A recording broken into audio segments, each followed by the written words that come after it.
Hi beautiful people, welcome to the channel. Today we're going to be talking about 3 movies on the line: The Unbearable Weight of Massive Talent and Don't Worry Darling. Be sure to like, subscribe, hit that notification bell so you know when I post new videos. And with that, let's get into this review. Alright people, settle in, relax. Give me a call. This is On the Line. And this is the Mel Gibson movie that just came out, and I love Mel Gibson, I really do. It was sad when he got banished, not because he didn't deserve it, but because I thought that he was a great actor, and for him to really go down like that was just unfortunate. But the banishment was warranted. What he did was pretty terrible. So when he came out with Get That Gringo, I was over the moon. I love Get That Gringo. I watch it as often as I can. And when it was on Netflix, I think a couple years ago, I don't think it's still there. I haven't seen it for a bit. I watched it maybe like twice in the month that I found it. So I really like him. I love that he's acting again, even if he's kind of outside Hollywood, because I don't think he's still allowed technically or accepted in Hollywood. So he's been doing a lot of movies outside of the United States, and you know what, good for him. So when I saw On the Line, I was like, okay, yeah, the trailer was very intriguing. I was definitely interested. After watching the trailer, I said, okay, I definitely want to see this, right? I don't know why I'm using the word definitely so many times. But I saw it and I was like, yes, I want to see this movie. And so when it came out, I was excited. I watched it, and honestly, I can't say that I'm mad at it. It was interesting, for sure. It was pretty fun to watch. It played out like an action thriller without that many action scenes in it. So they don't actually fight. There isn't that much gunplay. There's probably no gunplay. Really, like only one fight. But it still reads like an action thriller. And I feel like that's what I enjoyed about it. I'm gonna try and do this review without actually spoiling it, because it would be so easy to spoil this movie. So I'm gonna recommend that you watch it, so I'm gonna try not to spoil it. The plot twist at the end is either gonna make people walk out of the theater, or it's gonna make people applaud, because I don't see any in-betweens for that plot twist. Because when it happened, I was like, you've got to be kidding me, really? And then there was another plot twist, and I was just like, it's too much, people. It's too much. And they wait till like 20 minutes before the end of the movie before they reveal the first plot twist. So you're like on the hook for this long, and then plot twist, and then on the hook and plot twist within the last 20 minutes. I wasn't mad at it. I don't mind these kind of movies. Honestly, I really don't. I wish I could do like a spoiler review, but I don't think that it's fair. So Mel Gibson, he was a total jerk in this, and he was very easy to hate. So throughout the movie, you're like, okay, I really don't like you, and I hope you die, basically. on the scale, it's a 7.5 out of 10. I thought it was pretty original because of the plot twists at the end. I would say absolutely give it a watch. It's a good family movie night movie, as long as everybody is age appropriate, because they do curse a lot. They talk about a lot of stuff that are not really for kids. So if you're hanging out with your guys, your buddies, your girls, absolutely, it's a good movie for you to watch. Moving on to The Unbearable Weight of Massive Talent, which is Nick fucking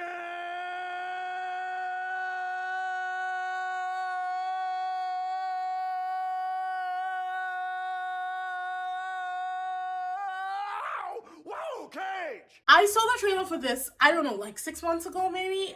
It's around that time. And I was super excited for this movie. And then after that, I just got busy with this channel, and it kind of just slipped my mind, and I never even gave it another thought until I think 2 weeks ago, and I came across it and I was like, oh my god, I totally forgot that this movie was coming out. So of course, I watched it, and it was pretty fun. I have to say it was pretty fun. Standouts for me were, of course, Nicolas Cage and Pedro Pascal. The movie actually focuses on these 2 people, so it's kind of nice that they really do stand out. Pascal on the acting skill was matching Nick Cage, and that is huge. If you guys know who Nick Cage is, you know he doesn't do things in half measures. When he commits, he commits. So for Pedro Pascal to match him, you know, word for word, emotion for emotion, action for action, I was just over the moon. I have always thought that Pedro Pascal was an amazing actor. Him in what was the name of this Netflix movie that just came out? I want to put it up on the screen. Him in that was absolutely phenomenal. I loved him. He was my favorite character in that movie. In The Unbearable Weight of Massive Talent, I could not stop watching him. I love this guy so much. Moving on to Nick Cage, I legit thought that he was crazy when this movie started. I really thought that Nicolas Cage was crazy. And if you've watched it, you understand why I say that. The story is about his life and the making of the movie The Unbearable Weight of Massive Talent, which is, it's kind of like a mind fuck, if you get what I mean. And it's a fun mind fuck, because you're like, okay, this is weird, but wonderful, but insane, but absolutely a roller coaster that I want to be on. It's just, it was weird, it was wonderful, I loved it. I loved their friendship, their chemistry was off the hook. It was the kind of chemistry that you hope for, you wish for, the kind of chemistry you want when you're watching a movie and you're seeing two friends interact. The scene where they were on drugs was the funniest thing that I have seen this month, or maybe in the past 3 months. It was hilarious.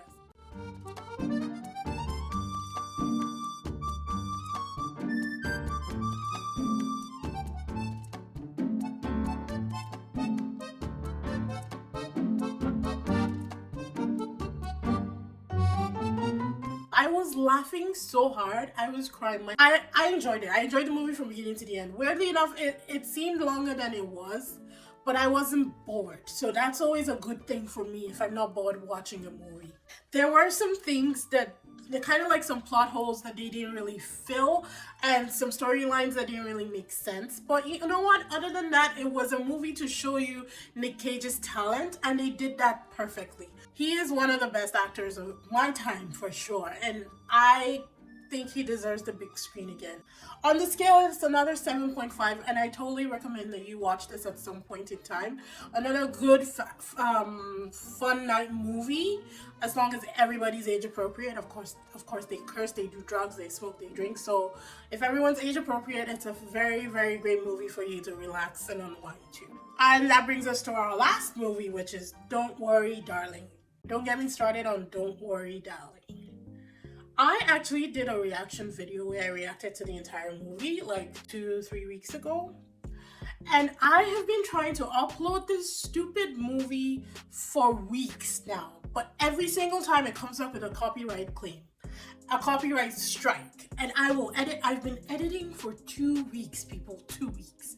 And I still can't get this bloody video to go online to everybody. It's ridiculous. So at some point you gotta cut your losses, right? And I just decided that I'm gonna do a review instead here and just talk about the movie. I'm gonna put clips of some of my favorite parts while watching the movie, and hopefully that's enough. To be honest, you don't really need a 2 hour. The movie's 2 hours long. It's been a nightmare with this movie. So let's just dive on in and talk about some points in this movie that I think need to be addressed.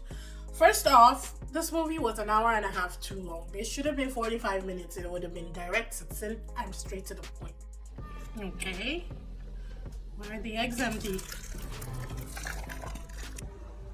Is it like a cult? Is this a commune cult? I enjoyed some of the directorial choices. The directing was not bad. I give it to Olivia Wilde. I think she did have like gold in her hands. It just wasn't refined enough for it to shine through. That's what I feel, because you're watching this movie and it just drags. They keep teasing, you know, they tease you with tension throughout the entire movie, and it doesn't really lead anywhere. And then the last 20 minutes, everything comes to a head and you're like, this was what I waited for? Granted, it was an amazing plot twist at the end, but I did not need to wait an hour and a half for this to happen. This could have happened an hour into the movie and we would have been done. Standout actors were obviously Chris Pine, Florence Pugh, and weirdly enough, Harry Styles. He totally impressed me in this. I was amazed every time he was on screen. He was able to emote. He did great. I didn't really expect it, but he's really good, and I think we've struck gold with this guy. Honestly, I'm on the lookout for whatever else he has coming. I might do a review for My Policeman. It's not really my kind of movies, but because it's Harry Styles and I've seen what he can deliver, I'm more than happy to put that on my roster and watch it and review it. He impressed me, if you didn't get that already.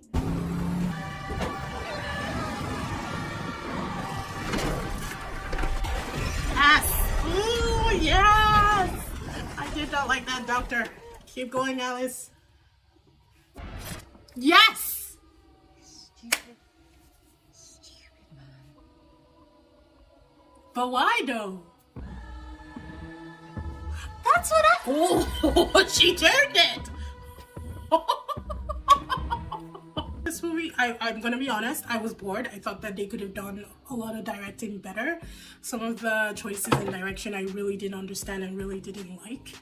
But that last, I think, what was it?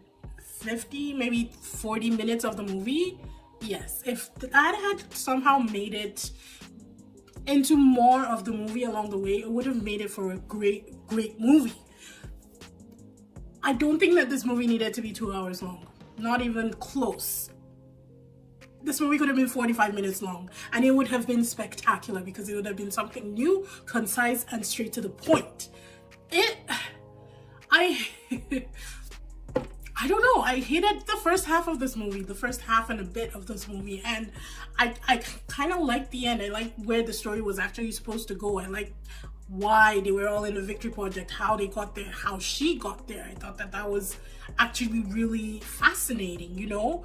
And other than that, I can't say that I would watch it again because it was just too freaking long and they didn't get to the point on time. But I will give it to Olivia Wilde. I think that this could have been a spectacular project, and for what it was fine. Harry Styles was good. Actually, the emotions that he brought through, they were actually fantastic. Florence Pugh was really good as well. And I'm still not sure why Gemma Chan killed her husband. I don't know why she killed Chris Pine, who was just like freaky.